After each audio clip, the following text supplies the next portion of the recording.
Bir çox insanlar deyir ki, bəxtim yoxdur, şansım yoxdur, neyniyim?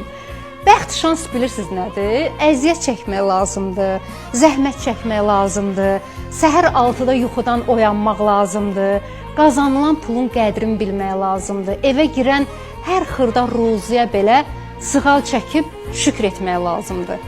Siz elə bilirsiniz, o həsəd apardığınız insanlar var, elə bilirsiniz, elə hamısı düz gəlib, düz dayanıb nəyəsə çatıblar, harasa gəlib dayanıblar. Elə deyil. Hamı əziyyət çəkir, zəhmət çəkir. İndi Allah Taala birinə çox verir, birinə az verir. Şükür məsləhətinə. Yəni onun bunun malını saymaqla, pulun saymaqla insan qabağa getmir, artmır.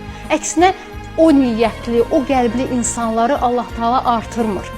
Özünüzdən biraz üstün insan görəndə sevinin. Deyin Allah başacan eləsin.